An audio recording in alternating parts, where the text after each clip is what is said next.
Mes chers frères et sœurs, c'est toujours une joie pour moi de vous retrouver. J'espère que c'est pareil pour vous de me retrouver. En tout cas, aujourd'hui, j'ai un thème très intéressant et absolument vital pour notre époque. Il s'agit du jeûne. Évidemment, je vous présenterai le jeûne tel que la Vierge Marie nous en parle ici à Medjugorje, mais aussi évidemment en lien avec la parole de Dieu, ce qui est très très important. Alors, je sais que j'ai parlé avec beaucoup de pèlerins et je sais que dès qu'on parle du jeûne, il y a un petit malaise, il y a un petit quelque chose qui bloque, qui coince parce que le jeûne c'est difficile, c'est un renoncement qui nous coûte, etc. Oui, c'est un renoncement qui coûte, mais vous allez voir, quand je vais vous décrire les fruits du jeûne donnés par la Sainte Vierge, attention, et dont j'ai eu la preuve ici à Medjugorje, vous allez être des enthousiastes du jeûne. Voilà. D'abord, il faut vous dire que nous, les catholiques, nous pensons jeûner parce que le mercredi des cendres, on prend du poisson au lieu de la viande, ou bien le jeudi saint, on fait un certain jeûne. Bon, c'est bien, c'est ce que l'Église demande, c'est bien. Mais je crois qu'aujourd'hui, vu le déferlement du mal, eh bien, ça n'est pas assez, puisque on voit bien qu'on n'a pas empêché le mal de se propager. Alors, il faut savoir que dans toutes les religions, on jeûne. Tous les saints ont jeûné. Voyez. Et donc, les musulmans jeûnent, les hindous jeûnent, les bouddhistes jeûnent, les musulmans jeûnent, les orthodoxes, les catholiques, les protestants, tout le monde jeûne. Enfin, toutes les religions jeûnent. Et nous, les catholiques, on est un petit peu les bons derniers, il faut bien le dire. Vous savez que dans le 1er siècle de l'Église, un livre qui s'appelle la Didaché, c'est une trace très importante de ce qui se passait à ce moment-là. Et il est dit que, justement, ceux qui suivent le Seigneur jeûnent 2 jours par semaine. Et la Vierge, les apôtres jeûnaient 2 jours par semaine.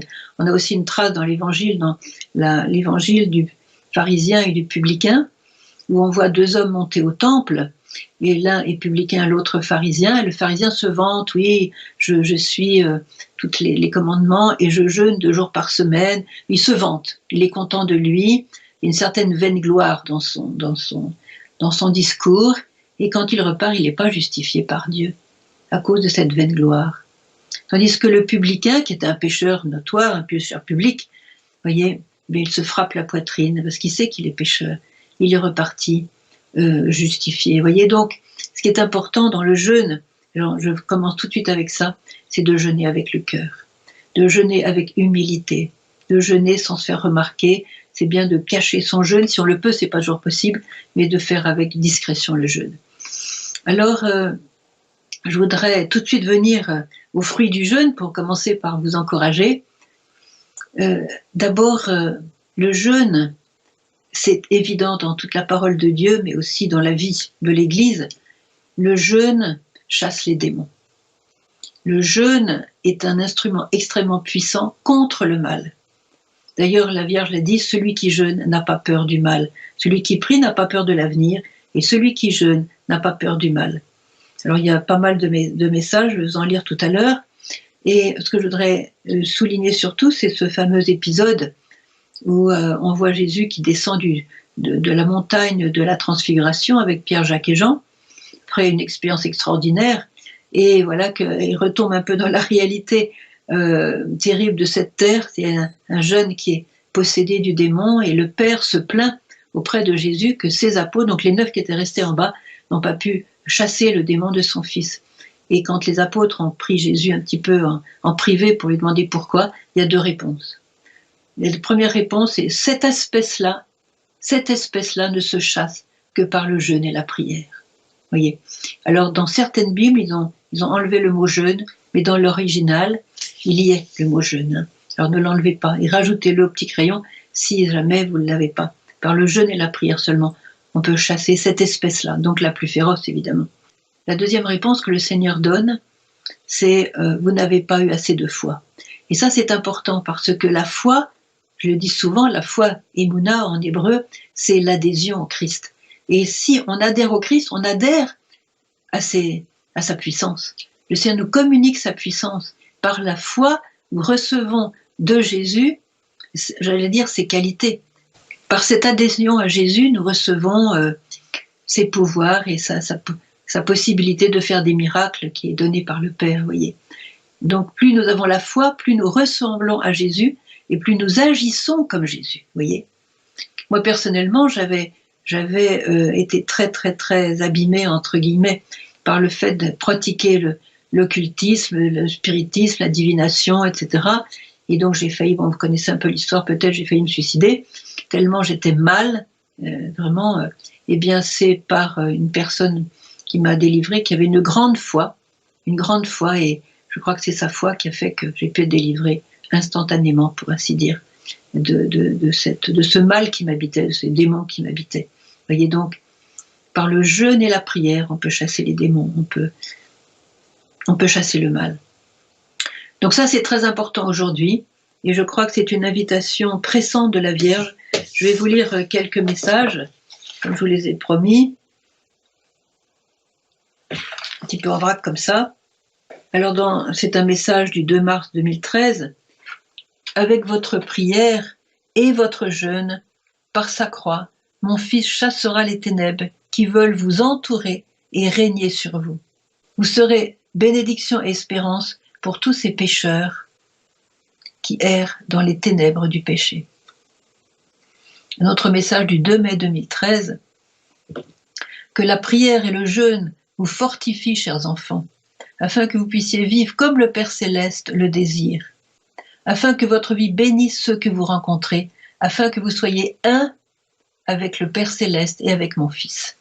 Notre message, renouvelez le jeûne et la prière, car Satan est malin, et il attire beaucoup de cœurs au péché et à la perdition. Je vous appelle à la sainteté, petits enfants. Ça, c'était le 2 janvier 2015 à Myriana. De nombreuses fausses vérités vous sont offertes, chers enfants. Vous les dépasserez avec un cœur purifié par le jeûne, la prière, la pénitence et l'évangile. Ça, c'est le 25 septembre 2020. N'oubliez pas, petits enfants, que la prière et le jeûne opèrent des miracles en vous et autour de vous. Bon. Le jeûne n'est pas un forcing, c'est pas un joug insupportable. C'est quelque chose qui doit nous donner au contraire la liberté du cœur, la joie du cœur. Et aussi, c'est un moyen que nous donne le Seigneur de grandir dans l'amour. Voyez, si par votre jeûne, vous permettez à un jeune de se convertir, si par votre jeûne, vous permettez à un groupe de jeunes, un groupe de personnes âgées, une famille, de retrouver le chemin du Seigneur, si par votre jeûne, vous pouvez guérir tel ou tel malade, si par l'offrande de votre jeûne, vous pouvez retourner l'espérance à des personnes qui ont perdu l'espérance. C'est ça. Donc c'est pour ça que je dis que le jeûne est avant tout un acte d'amour. Et ces actes d'amour, vous en verrez les fruits quand vous arriverez au ciel. Quand vous arriverez au ciel, il y aura peut-être quelqu'un qui vous dira « C'est par le jeûne que tu as fait à tel moment que j'ai pu recevoir la lumière de Dieu et être sauvé. » Et oui. Et ça sera peut-être quelqu'un qui vit aujourd'hui en Chine, en Amérique du Sud ou ailleurs, vous voyez. C'est le Seigneur qui gère le fruit de nos offrandes. Voilà. Donc, chasser les démons, guérir les maladies. Il y a aussi une chose importante qui est souvent oubliée pour le jeûne, c'est que grâce au jeûne, on peut délivrer les âmes du purgatoire. Et ça, les mystiques l'ont vu. On peut citer aussi Maria Sima, mais aussi Natuzza dans le sud de l'Italie, Catherine de Sienne, Sœur Faustine aussi par le jeûne, elle délivrait aussi, le frais pour les âmes du purgatoire, pas seulement le jeûne, mais ses souffrances, etc. Vous voyez. Si vous avez des défunts que vous voulez aider à aller vite au ciel, sachez que le jeûne et la prière sont très puissants pour les délivrer du purgatoire et leur permettre de voir Dieu en face à face avec Dieu. C'est la joie éternelle qui nous attend au ciel. Un autre fruit du jeûne, eh bien, c'est que le jeûne illumine l'âme et l'esprit. Vous allez avoir beaucoup plus de lumière sur une décision à prendre, une vocation à recevoir, à choisir. Vous voyez, beaucoup de personnes oublient que ils se demandent à quoi je sers sur la terre, quel est mon chemin, quelle est ma voie, quel est mon avenir, quelle est ma direction. Eh bien, par le jeûne et la prière, mais vous aurez une lumière sur la direction de votre vie, sur votre identité aussi, et sur la direction à prendre dans votre vie. J'ai beaucoup d'exemples comme ça, mais j'en verrai vers la fin si j'ai encore un petit peu de temps pour donner des exemples. Parce que le jeûne purifie l'âme et illumine l'esprit. Et donc ça donne une liberté, vous voyez, une liberté extraordinaire. Un autre fruit du jeûne qui est très important aussi aujourd'hui, c'est que le jeûne est comme, je dirais, le scanner du Saint-Esprit. Vous voyez, c'est un moyen que le Saint-Esprit utilise pour révéler nos dépendances en particulier. Vous voyez, je me souviens d'un exemple, c'était le père Slavko qui prêchait une retraite de jeûne et prière ici à Medjugorje pendant 5 jours, et un des hommes qui était là, un des pèlerins, disait « Moi j'ai beaucoup de mal à jeûner, mon père, parce que moi, le mercredi et le vendredi, quand je jeûne, je suis désagréable avec ma femme, je suis même quelquefois agressif, alors que les autres jours, tout va bien entre nous. Et alors, et donc je vais peut-être abandonner le jeûne. N'en faites rien, lui dit le père Slavko, parce que si vous êtes désagréable avec votre femme les jours de jeûne, c'est qu'il y a quelque chose en vous, dans votre âme, qu'il faut regarder de près pour vous en libérer. Voyez. Donc c'est une révélation, c'est comme un scanner sur votre corps. Si vous avez une tumeur cancéreuse ou autre, eh bien vous ne sentez pas la tumeur au début, mais le scanner va révéler la tumeur. Et il ne s'agira pas de dire « bon ben, je me porte bien, tout va bien, on va pas tenir compte du scanner. » Oui, mais après, la tumeur va grossir et va vous envahir. Voyez. Donc c'est très important de jeûner pour avoir cette révélation de ce qui ne va pas en nous, avant de prendre soin de ce qui ne va pas. Voyez. Alors bien sûr, par le jeûne et la prière, on peut, alors connaissez le fameux message de Marie, par le jeûne et la prière, vous pouvez empêcher les guerres, vous pouvez arrêter les guerres, et vous pouvez suspendre les lois de la nature. Bon, empêcher les guerres, tout le monde a ce désir. Arrêter les guerres, tout le monde a ce désir. On sait ce que c'est qu'une guerre. C'est horrible une guerre. Une guerre, c'est horrible. Eh bien, on peut empêcher une guerre par le jeûne et la prière. Et je pense qu'aujourd'hui, plus que jamais, il nous faut revenir au jeûne, ne serait-ce que pour cela.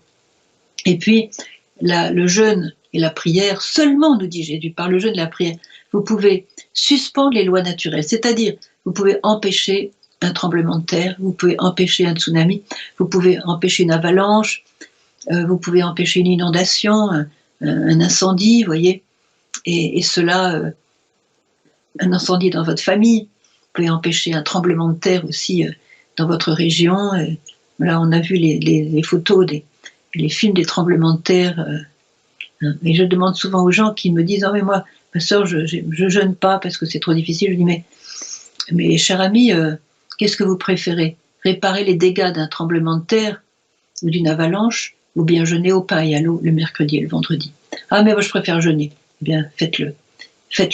Revenez au jeûne et à la prière, nous dit Marie. Alors, il y a d'autres fruits du jeûne. Bon ben là, il y a aussi, je voudrais appuyer sur un passage très connu de la Bible, c'est le prophète Jonas. Vous savez que la ville de Ninive se trouvait dans un grand péché, et Dieu a envoyé le prophète Jonas pour proclamer que, voilà ce qu'il a proclamé. Je lis dans le chapitre 3 du prophète Jonas, il a traversé toute la ville qui était très très grande, et il disait, voilà, « Encore 40 jours et Ninive sera détruite. » Alors les gens de Ninive eurent une foi en Dieu, ils publièrent un jeûne et se revêtirent de sacs, depuis le plus grand jusqu'au plus petit. Alors même le roi de Ninive, ça a commencé aussi son jeûne, si bien qu'à la fin du chapitre, qu'est-ce qu'on voit? Que Dieu n'a pas envoyé cette destruction de Ninive, et donc grâce au jeûne et à la prière des gens de Ninive, Dieu vit ce qu'ils faisaient pour se détourner de leur conduite mauvaise, ainsi Dieu se repentit du mal dont il les avait menacés. Il ne le réalisa pas. Et donc Ninive a été sauvée grâce au fait que les habitants ont jeûné et prié, et surtout jeûné, bien sûr. Ils ont cru en Dieu.